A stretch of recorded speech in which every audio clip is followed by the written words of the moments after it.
नमस्कार दर्शक बंधु कल 24 न्यूज को स्वागत करुछि मु संदीप्ता महंती। लोकसभा प्रार्थी अनंत सेठी बाबा आखंडमणि पीठरे पूजा अर्चना करी आशीर्वाद भिक्षा कले। भारतीय जातीय कांग्रेस भद्रक लोकसभा प्रार्थी तथा वर्षिया नेता श्रीजुक्त अनंत कुमार सेठी भद्रक आरडी थिबा बाबा आखंडमणि पीठरे पूजा अर्चना करी आशीर्वाद भिक्षा करिसेंती। तांको सहित विधायक प्रार्थी रंजन बेहेरा, निर्वाचन मंडलीर नेता अमीय महापात्र, दिगंबर दास, आरडी ग्रामर कांग्रेस नेता अर्थबंधु पाढ़ी, शिवानंद पाढ़ी, कैलाश पाढ़ी, विश्वजित पाढ़ी, मानस दास प्रमुख उपस्थित रही बाबा ठारे पूजा अर्चना करी निर्वाचन में विजयी हेबाकू प्रार्थना करथिले। जगन्नाथ चक्र ना बर्तमान आप चली पारे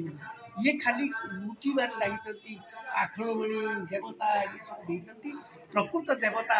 ओडिशार प्रत्येक लोक हृदय अच्छा बर्तमान प्रत्येक हृदय परिवर्तन होती बर्तमान समस्ते चाहते कांग्रेस विजय हो कांग्रेस प्रार्थी मान विजय हो एवं लोकसभा माने लोकसभा प्रार्थी जीतु विधानसभा जीतु ये सरकार कांग्रेस करू केन्द्र में इंडिया मेट सरकार करू मोदी सरकार हटि जाए से आम प्रचार आरंभ तो होती किंतु सब बड़ प्रचार आरंभ करने पूर्व हर हर महादेव आखंडमणि आशीर्वाद जो भाव में ये आम देखलु बाबा निश्चित भाव में आमको आशीर्वाद करेंगे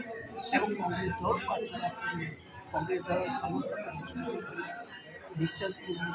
विजय करने शक्ति देवे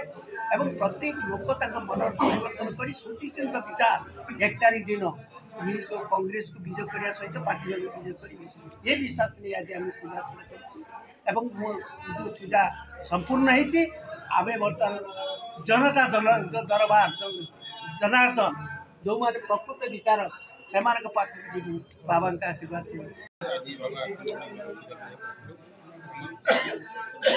एमपी कैंडिडेट जो रात्रि धामनगर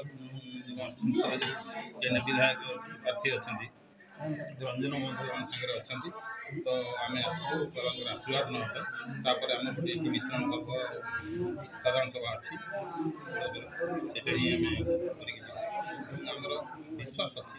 जे आम एक्चुअली आम आसू लोक मन भर स्थान सृष्टि करने बाबा जी भिक्षा नापे बाबा शक्ति दिंतु आम लोक हृदय स्थान सृष्टि करूँ लोक मन स्थान सृष्टि करूँ लोकर भल पाइबा लोक आशीर्वाद आम निश्चित आम जी दिन बुलूँ आम उपभोग करुँ लोक चांदबाली निर्वाचन मंडल चांदबाली कथा विशेष कर चांदबाली निर्वाचन आसी भल पाइबा आशीर्वाद मो सहित अच्छी आशा करुँ आगामी दिन आशीर्वाद पाथे कर आशीर्वाद आरडी संतोष पंडा रिपोर्ट उत्कल 24 न्यूज।